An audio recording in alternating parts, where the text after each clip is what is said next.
کچھ سامان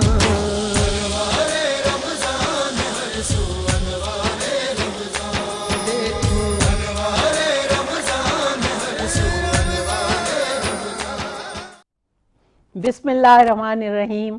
السلام علیکم رحمۃ اللہ وبرکاتہ۔ زیبا شہناز آپ کے ساتھ سب سے پہلے تو چاند رات مبارک ہو۔ اللہ رب کریم رمضان کی یہ 1445 ہجری کی جو ہماری رمضان کی نشریات اور رمضان کا مہینہ ہمیں اللہ رب کریم نے نصیب کیا، آپ سب کو مبارک۔ اللہ پاک پروردگار آپ کے گھروں میں خیر و برکت رکھے، اللہ پاک آپ کے مسائل کو حل کرے، اور یہ رمضان آپ کے لیے دوسرے رمضانوں سے بہت مختلف آئے۔ مجھے اندازہ ہے، خود میں بھی ان مسائل کا شکار ہوں کہ ہم اس وقت بہت سارے مصائب میں ہیں، مشکلات میں ہیں، ہمارے بڑے امتحان ہیں۔ نہ صرف روزہ رکھیں گے بلکہ برداشت کی بھی انتہا پہ ہیں۔ ہماری قوم، ہمارا پاکستان بہت سارے مسائل میں ہیں، لیکن وہی بات کہ ہم ایک مضبوط قوم ہیں، مضبوط لوگ ہیں، مشکلات سے ٹکرانا جانتے ہیں، اور بہت ساری چیزوں میں اپنے ایمان کو مضبوط رکھ کے آگے بڑھتے ہیں، اور اللہ پہ ہمارا یقین بہت ہے۔ میں آپ سب کو آپ کے گھروں کے لیے دعا کرتے ہوئے یہ کہوں گی کہ آپ اور ہم مل کے اس رمضان کو بہت خوبصورت بنائیں گے، اور اپنے یقین کو اللہ پہ مضبوط رکھتے ہوئے اپنی عبادات کو کبھی بھی نہیں ڈسٹرب کریں گے۔ کوشش کریں گے روزے رکھیں، عبادات کریں، اللہ کو یاد کریں، اللہ کی بتائی ہوئی باتوں پہ عمل کریں، اور یہ کوشش کریں کہ دوسروں کو اپنی ذات سے تکلیف نہ دیں۔ روزہ رکھیں تو دوسرے پہ احسان نہ کریں، بلکہ یہ کوشش کریں کہ روزہ اللہ کے لیے رکھیں، اور اللہ نے جیسے فرمایا اس راستے پہ چلیں۔ آپ مجھے ہمیشہ ان پروگراموں میں دیکھتے رہے ہو جہاں کچھ مسکراہٹیں ہوتی ہیں، پیار ہوتا ہے۔ میری زندگی کی خواہش ہے کہ میں ایسے لوگوں اور ایسے جذبوں میں آؤں جہاں میرے دل کی باتیں ہوں، اور یہ پروگرام میرے دل کی باتوں کا پروگرام ہے۔ میں آپ کے ساتھ ہوں گی، آپ مجھے ٹیلی فون بھی کر سکتے ہیں، بات بھی کر سکتے ہیں۔ اگر کسی بات کی کوئی مشکل ہے، کچھ جاننا چاہتے ہیں، تو ہمارے پاس اتنے پیارے پیارے مہمان آئیں گے کہ وہ آپ کے بہت سے مسائل کو حل کریں گے اور آپ کے سوالات کے جوابات بھی دیں گے۔ تو آج پہلا دن ہے انوار رمضان زیبا شہناز کے ساتھ۔ اس وقت ہمارے ساتھ اسٹوڈیو میں میرے لیے بہت بڑا اعزاز تشریف رکھتے ہیں حضرت علامہ مولانا مفتی زاہد اسلم رضوی صاحب، اور ہمارے دوسرے مہمان ہیں علامہ اعجاز احمد محسنی صاحب۔ تو آئیے ہم پروگرام کا آغاز کرتے ہیں آپ سب کی دعاؤں کے ساتھ۔ آپ ہماری ٹیم کے لیے دعا کریں، آپ کے 21 کے لیے دعا کریں، میرے لیے دعا کریں، اور ان سب ساتھیوں کے لیے دعا کریں جنہوں نے اس پروگرام کو سجایا، بنایا اور آپ تک لا رہے ہیں، کیونکہ آپ کی محبت اور آپ کی دعائیں ہوں گی تو ہماری کامیابیاں ہوں گی۔ آئیے ہم ملتے ہیں۔ السلام علیکم، کیسے ہیں آپ؟ وعلیکم السلام ورحمۃ خیریت سے ہیں؟ اللہ۔ جی تشریف اللہ کا ٹھیک ہے؟ بڑا کرم۔ چاند دیکھا آپ نے؟ جی دیکھا نہیں ہے، لیکن شہادتیں آئی ہیں تو سمجھو کہ ایک کا دیکھنا گویا سب کا دیکھنا ہے۔ گستاخی ہوتی ہے علامہ صاحب۔ میں نے چاند خود دیکھا کراچی میں، اور مجھے اتنی خوشی ہوئی کیونکہ ہم کراچی میں پیدا ہوئے ہیں، اور کراچی میں اکثر ایسا ہوتا ہے کہ ہمیں پشاور سے اطلاع آتی ہے، اس میں بھی لڑائیاں ہو رہی ہوتی ہیں۔ تو آج حکومت نے ایک بہت اچھی بات کی کہ پشاور والوں کو ذمہ داری دے دی تھی چاند آپ دیکھیں، لیکن ماشاءاللہ پشاور سے پہلے اسلام آباد والوں نے بھی چاند دیکھ دیا۔ میں ٹی وی پہ دیکھ رہی تھی، پھر اس کے علاوہ لاہور والوں نے بھی چاند دیکھ لیا، اور پھر میں اپنے بھائی سے کہہ کے چھت پہ بھاگی کہ یار سب جگہ جب چاند نظر آ رہا ہے تو ہم کھڑکیوں میں نہ دیکھیں بلکہ اوپر جائیں، آسمان پہ ڈھونڈیں۔ تو اتفاق ہے ہم جب چھت پہ گئے تو کراچی میں ماشاءاللہ اتنا خوبصورت چاند نظر آ رہا تھا کہ جس کو میں نے ریکارڈ بھی کیا ماشاءاللہ سے، اور میری بھتیجی نے مجھے بتایا کہ وہ دیکھو پھپھو چاند نظر آ رہا ہے، اور اتنی خوشی ہوئی کیونکہ ہماری والدہ کہتی تھی کہ چاند کو دیکھ کے دعا کرنی چاہیے، اور اللہ رب کریم اس میں بہت برکتیں دیتا ہے، اور ڈھونڈے چاند کو۔ بالکل۔ تو سر آج رمضان ہے اور شروع ہو گیا ماشاءاللہ سے، آج تو چاند رات کی رونق ہے۔ کراچی میں لوگ ہر طرف سودے اور چیزیں لیتے پھر رہے ہیں، تو آپ گئے نہیں کوئی سودا وودا لینے؟ ہمارے سودا یہ ہے کہ دین کی خدمت، جب ماشاءاللہ وقت آیا تو ماشاءاللہ۔ اس سے پہلے بھی 2-3 ٹرانسمیشنیں کر کے یہاں آیا ہوا جی ہوں، تو بس یہ دین کا پیغام ہے جو پہنچا رہے ہیں۔ علامہ صاحب، آج ہمارا جو موضوع ہے وہ ہے رمضان کی فضیلت، آپ کیا کہتے ہیں اس بارے میں؟ بسم اللہ الرحمن الرحیم۔ یا ایہا الذین آمنوا کتب علیکم الصیام کما کتب علی الذین من قبلکم لعلکم تتقون۔ پوری امت مسلمہ کو دل کی گہرائیوں سے ماہ سیام، ماہ غفران کی آمد کی مبارک پیش کرتا ہوں، اور سب سے پہلے میں اس ماہ سیام، ماہ غفران، ماہ رمضان کے جو نام ہے اس کے حوالے سے بتا دینا چاہتا ہوں۔ یاد رکھیں کہ عرب کا ایک دستور رہا ہے کہ وہ مہینوں کے نام یا کسی بھی چیز کا جب نام رکھتے تھے تو وہ اس واقعے کو دیکھ کر، اس موسم کو دیکھ کر، یعنی موقع کی نزاکت کو دیکھ کر وہ نام کا اہتمام کرتے۔ تو علامہ ابن منظور نے لسان العرب جلد 7 صفحہ 162 پہ لکھا کہ جب اس ماہ سیام ماہ غفران رمضان کا نام رکھا جانے لگا تو کہتے ہیں چونکہ اس وقت سخت گرمی تھی، اور رمضان کا مطلب ہوتا ہے سخت گرمی، ٹھیک ہے، شدت، اور رمضان کے اندر چونکہ روزے دار بھوک اور پیاس کی شدت محسوس کر رہے ہوتے ہیں تو اس لیے اس کا نام رکھ دیا گیا رمضان۔ اور رمضان کا مطلب شدت ہے یا رمضان کا مطلب، رمضان کا نام جب رکھا گیا نا تو اس وقت جو موسم تھا وہ تھا سخت گرمی کا، تو چونکہ روزے بھی اس وقت یہ گرمی میں آئے تھے تو اس لیے اس کا نام رکھ دیا گیا رمضان۔ اور علامہ ملا علی قاری نے اپنی کتاب مرقات المفاتیح جلد 4 صفحہ 229 پہ لکھا کہ رمضان کا مطلب یہ ہوتا ہے کہ گرم زمین، سخت زمین، شدت والی زمین۔ تو آپ نے فرمایا کہ رمضان کے اندر چونکہ انسان اپنے نفس سے لڑتا ہے، جہاد کرتا ہے اور یہ شدت محسوس کرتا ہے، حالانکہ اس کو بھوک بھی ہوتی ہے، پیاس بھی ہوتی ہے، اس کے باوجود بھی وہ ساری چیزوں کو برداشت کر رہا ہوتا ہے، تو اس لیے اس ماہ سیام ماہ غفران کو رمضان کہا جاتا ہے۔ اور اس کے ساتھ ساتھ میں یہ بھی کہنا چاہتا ہوں کہ ماہ سیام ماہ غفران کی جو آمد ہوئی نا تو میرے نبی کے پیارے اصحاب کا جو انداز تھا، کتاب کا نام ہے صحیح ابن حبان اور صحیح ابن خزیمہ کی جلد 3 صفحہ نمبر 190 اور اسی طرح تفسیر خازن اس کی جلد 1 صفحہ نمبر 119 پہ لکھا گیا کہ حضور کے اصحاب جو ہے نا بڑی خوشی مناتے تھے، یعنی کہ 6 مہینے اس کی آمد کی خوشی میں گزار دیتے اور 6 مہینے اس کی فرقت میں، جدائی میں گزار دیتے، تو ان کی ایک ہی تمنا، ایک ہی خواہش ہوا کرتی کہ مالک کاش کہ پورا سال رمضان ہو اور ہم پورا سال تیری رضا کی خاطر تیری عبادت کرتے رہیں، تیری ریاضت کرتے رہیں، ہم روزے رکھتے رہیں۔ تو یہ جو رمضان مبارک کا مہینہ آیا ہے، بنیادی طور پر میں 3 بنیادی چیزیں بتانا چاہتا ہوں۔ اس میں پہلی بنیادی چیز یہ ہے کہ ہم روزہ رکھتے ہیں، ٹھیک ہے، روزہ، اور دوسری بات یہ ہے کہ ہم روزے کے ساتھ ساتھ قیام کرتے ہیں، اور تیسری اہم چیز، اہم ترین بات یہ ہے کہ ہم اس ماہ سیام کے اندر حقوق العباد پر بھی عمل کرتے ہیں۔ تو یہاں پر سوال یہ پیدا ہوتا ہے کہ وہ کیسے؟ پہلے تو میں یہ بتا دوں کہ قرآن کریم کی سورت نمبر 2 ہے جس کا نام ہے سورۃ البقرہ، اس کی آیت نمبر 183، 84، 85 کے اندر حکم ہوتا ہے کہ کتب علیکم الصیام، کہ تم پر روزے فرض کیے گئے جس طرح کہ تم سے پہلے لوگوں پر تھے۔ پھر آگے پوری ڈیٹیل بتائی گئی کہ کن لوگوں کو چھوٹ ہے، کون لوگ اگر معذور ہو جائیں، کوئی بیمار ہو جائیں، سفر میں جائیں تو وہ لوگ ان دنوں میں چھوڑ کر بعد میں جب وہ سفر سے فارغ ہو جائیں یا بیماری سے چھٹکارا حاصل کر لیں تو قضا کرنی ہے۔ خیر وہ ایک لمبی ڈیٹیل ہے۔ اچھا اس کے بعد جو ہے قرآن یہ کہتا ہے کہ تم پر روزے فرض کیے گئے۔ اچھا روزے، صرف روزے رکھ کر انسان کامل ترین نہیں بن سکتا، ان روزوں کے ساتھ جو لازم چیز ہے وہ ہے قیام کرنا، جس کے بارے میں قرآن کہتا ہے قم اللیل الا قلیلا، کہیں پر قرآن کہتا ہے یبیتون لربہم سجدا وقیاما، اور کہیں پر قرآن یہ کہتا ہے واذکر اسم ربک بکرۃ واصیلا، کہ لوگوں اللہ کی عبادت کرو، لوگوں کھڑے ہو جاؤ۔ تو اب جو قیام ہے نا، قیام کا مطلب ہوتا ہے اس ماہ رمضان کے اندر جو لوگ قیام کر کے نوافل پڑھتے ہیں، تراویحات پڑھتے ہیں، اور روزے کا مطلب یہ ہوتا ہے رکنا، رک جانا۔ لیکن یہ تو ہو گیا اس کا لفظی معنی، اصطلاحی معنی یہ ہوتا ہے کہ انسان اپنے نفس کو کھانے پینے کی چیزوں سے روک لے اور انسان قولی اور فعلی طور پر روزہ رکھ لے۔ پہلی امتیں تھی نا تو ان پر روزہ ہوتا تھا قولی، یعنی کہ وہ کہتے تھے کہ جی ہم نے خاموشی کا روزہ رکھنا ہے، ہم نے بولنا نہیں ہے۔ اچھا پھر دوسرا روزہ ہوتا ہے فعلی، جو عملاً کر کے دکھایا جاتا ہے، پریکٹیکل کیا جاتا ہے، بتایا جاتا ہے کہ ہم روزے سے ہیں۔ لیکن اس امت پر یہ خاص کرم کیا گیا کہ اس امت کے ذمہ 2 کام لگائے گئے۔ آپ نے جب روزہ رکھنا ہے تو آپ کا قولی روزہ بھی ہونا چاہیے اور فعلی روزہ بھی ہونا چاہیے، یعنی کھانے پینے سے بھی بچنا ہے، اور قولی سے مراد ہے کہ فضول باتیں نہیں کرنی، فضولیات سے بچنا ہے، لغویات سے بچنا ہے، گالم گلوچ سے بچنا ہے۔ جب بھی آپ کی زبان استعمال ہو تو آپ کی زبان سے ذکر خدا یا ذکر مصطفیٰ ہونا چاہیے، ٹھیک ہے۔ روزے کا یہ مطلب ہوتا ہے، اور روزہ جو ہے 2 ہجری 10 شعبان المعظم کو اس امت محمد صلی اللہ تعالی علیہ وسلم پر فرض کیا گیا۔ 2 ہجری سن 2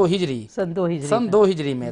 10 شعبان المعظم کو یہ روزہ فرض ہوا، اور اگر اس کا پس منظر دیکھیں نا تو یہ ہمارے پیارے آقا صلی اللہ علیہ وسلم کی اداؤں کا نام ہے۔ یعنی حضور جب ہجرت کر کے اسلام کی خاطر جانے لگے تو آپ نے غار کے اندر ایک رات گزاری اور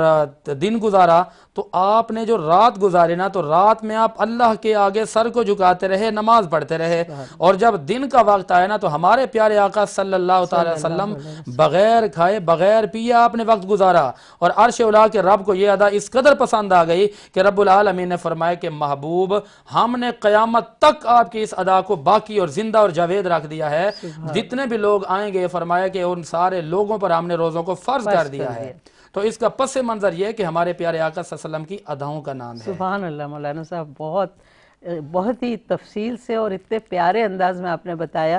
اب میں ریکویسٹ کروں کہ علامہ آپ سے کہ آپ بتائیے کہ رمضان کی جو فضیلت ہے، رمضان جو ہے کیا واقعی صبر کا نام ہے؟ اعوذ باللہ من الشیطان اللعین الرجیم، بسم اللہ الرحمن الرحیم۔ لفظ رمضان کا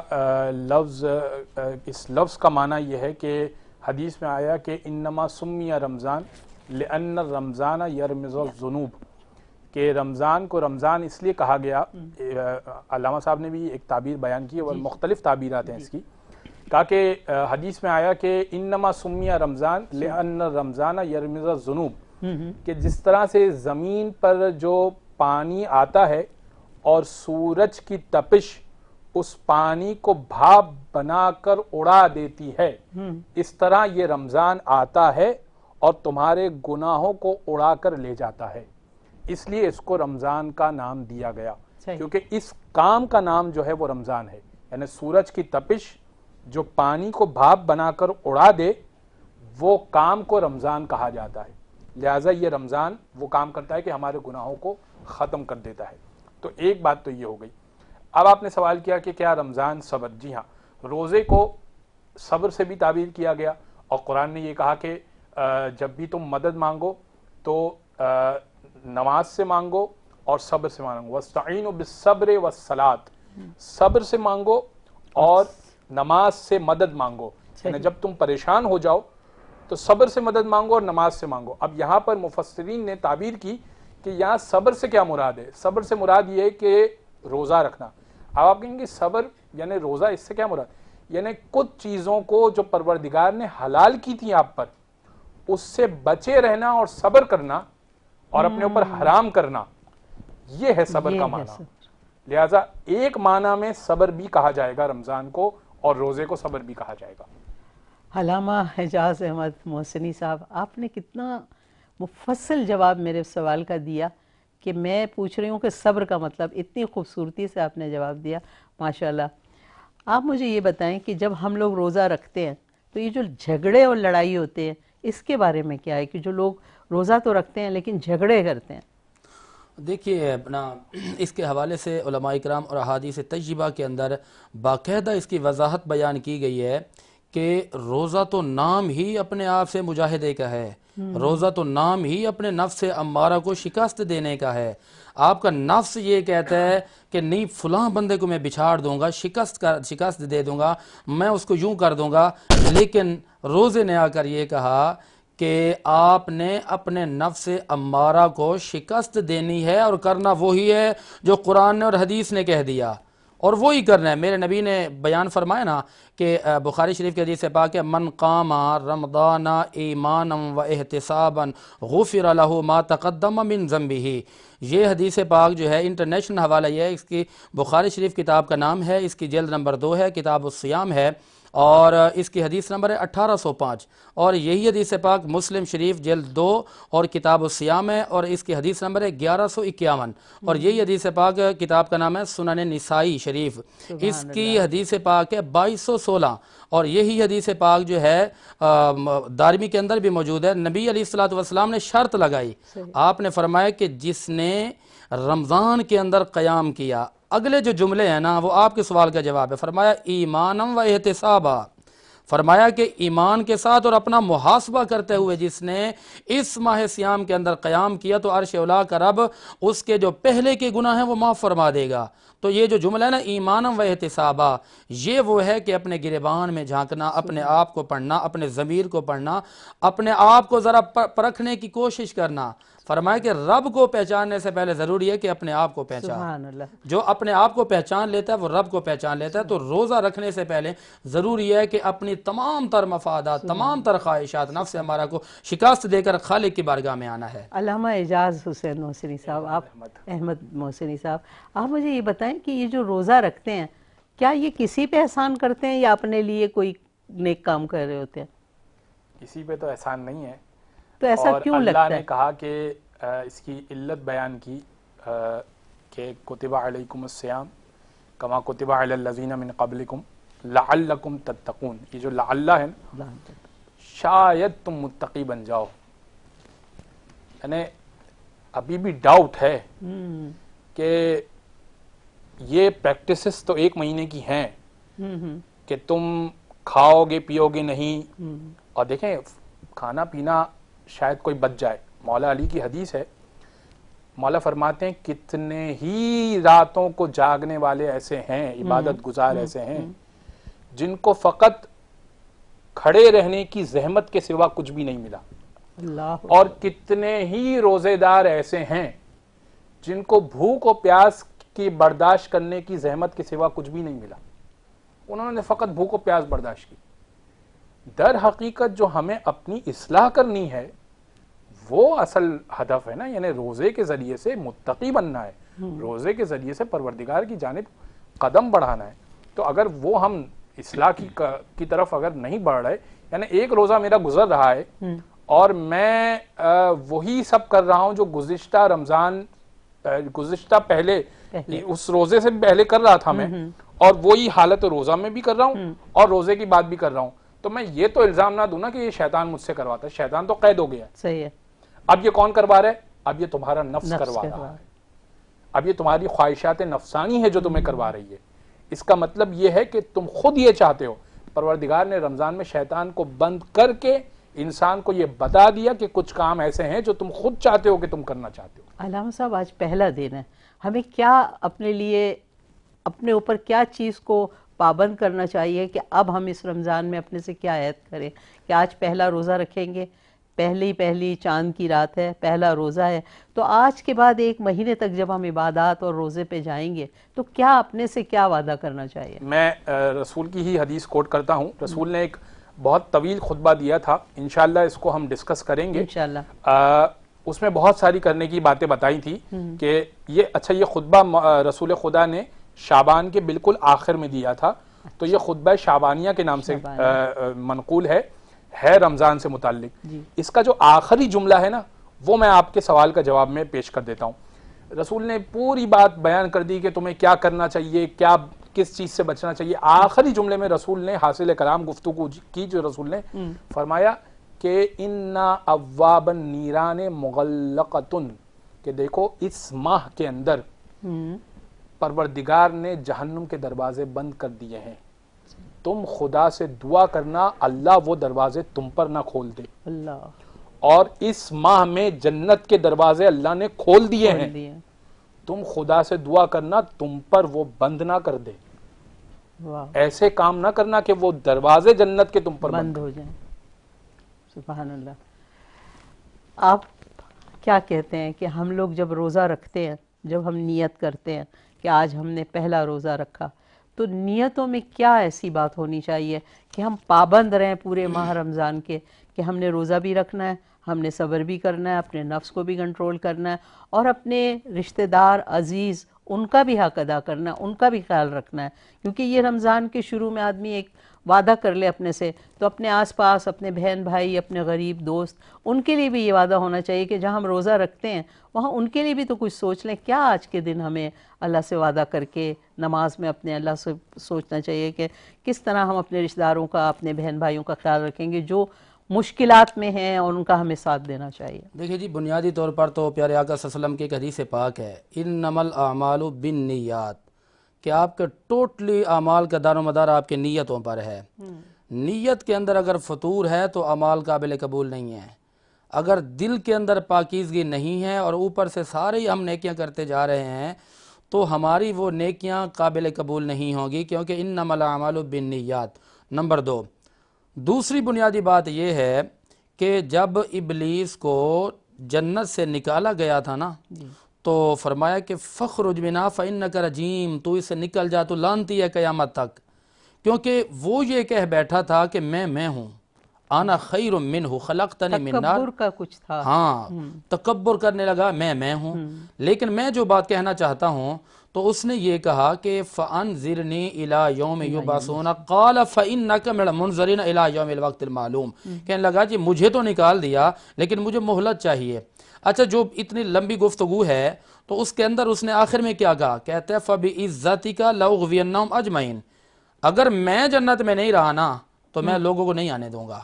اچھا، وہیں پر اس نے ایک اپنے بیچارگی کا اظہار بھی کیا، ایک اپنی عاجزی کا اظہار بھی کیا۔ جب وہ کہنے لگا نا میں نہیں رہا تو میں بھی کسی کو نہیں آنے دوں گا۔ اچھا، مفسرین کرام نے یہاں پر بہت مزیدار بات کی ہے، میں چاہتا ہوں کہ وہ میں ضرور جملہ کہوں۔ وہ بدبخت کہنے لگا کہ میں اس جنت میں کسی کو نہیں جانے دوں گا۔ اچھا، پھر اگلا جملہ اس کا یہ تھا کہ میں ذریعہ عورت کو بناؤں گا۔ اب سنیے گا، کہتا ہے ذریعہ عورت کو بناؤں گا اور لوگوں کو میں جہنم میں لے جاؤں گا۔ عرش اولا کے رب نے فرمایا کہ بدبخت، تو یہ کہتا ہے کہ عورت کو ذریعہ بنا کے لوگوں کو تو جہنم میں لے جائے گا۔ فرمایا الجنت تحت اقدام الامہات، تو یہ بات کرتا ہے نا ہم نے پوری جنت کو اٹھا کے ماں کے قدموں میں رکھ دیا ہے۔ اچھا، یہ بات تو یہاں پر آ گئی۔ آگے جو اس نے عاجزی کا اظہار کیا، کہتا ہے الا عبادک منہم المخلصین،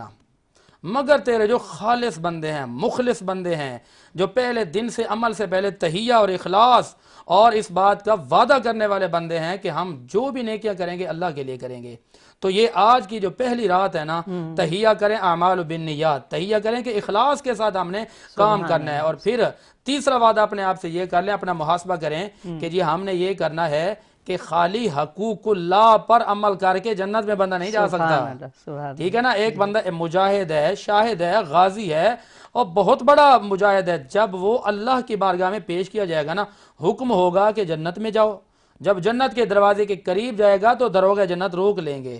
تو وہ پوچھے گا کہ میرے اعمال اتنے ہیں، تو جواب یہ دیا جائے گا کہ یہ تو ہے نا رب العالمین کے حقوق جو تو ادا کر کے آیا ہے، وہ حقوق العباد کہاں جائیں گے جن سے تو جھگڑے کر کے آیا، جن کے دلوں کو توڑ کے آیا، جن کے رشتوں کو توڑ کے آیا، اور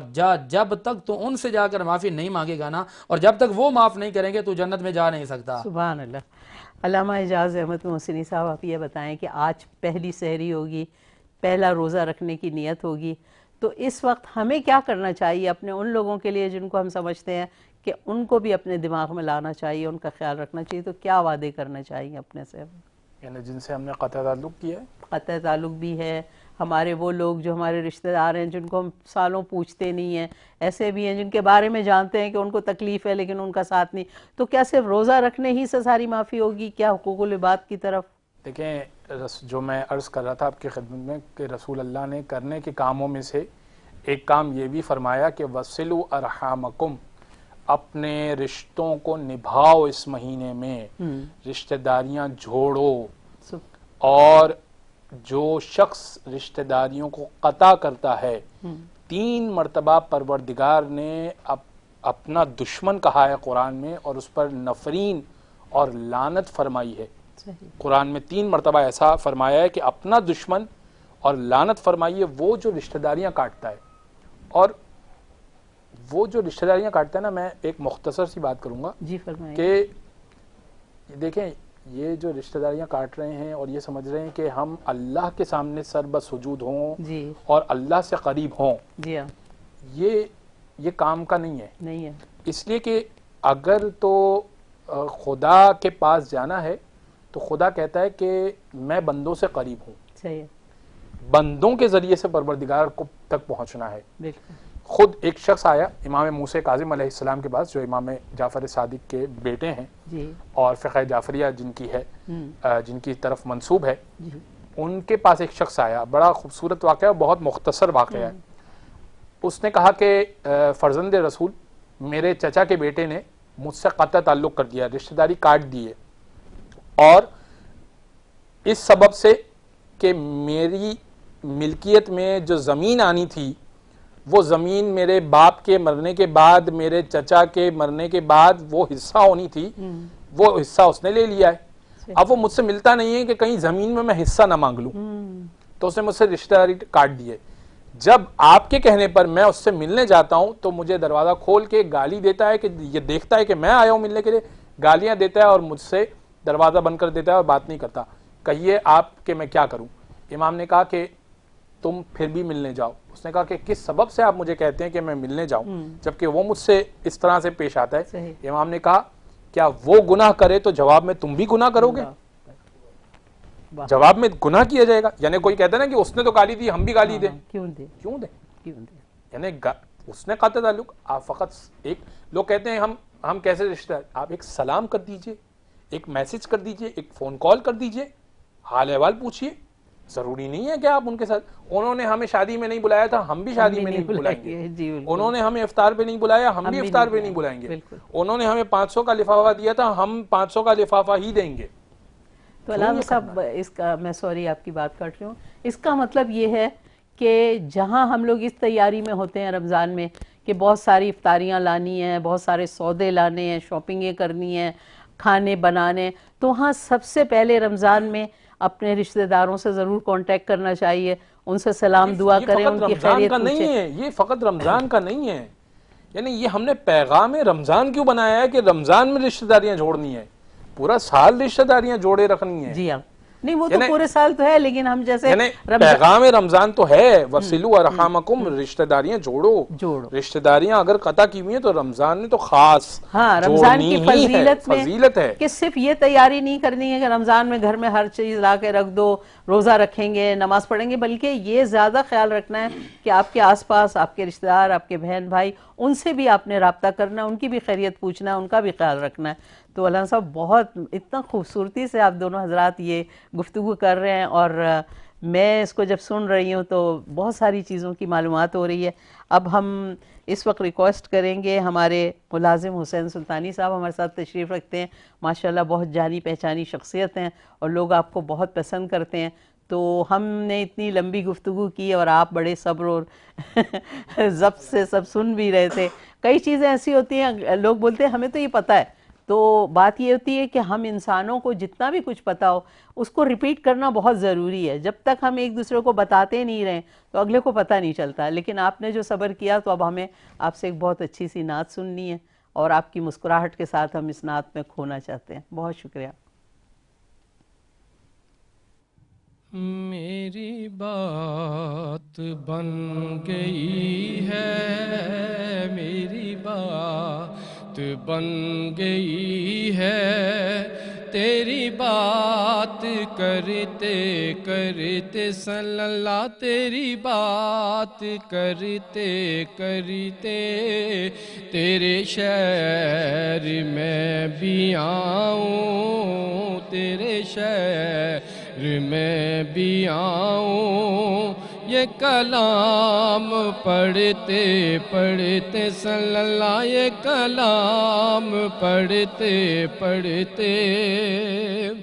کسی چیز کی طلب ہے نہیں آرزو ہے کوئی، کسی چیز کی طلب ہے نہیں آرزو ہے کوئی، تو نے اتنا بھر دیا ہے، تو نے اتنا بھر دیا ہے، کشکول بھرتے بھرتے صلی اللہ، کشکول بھرتے بھرتے حسنین کے ہو نانا بگڑی میری بنانا، حسنین کے ہو نانا بگڑی میری بنانا،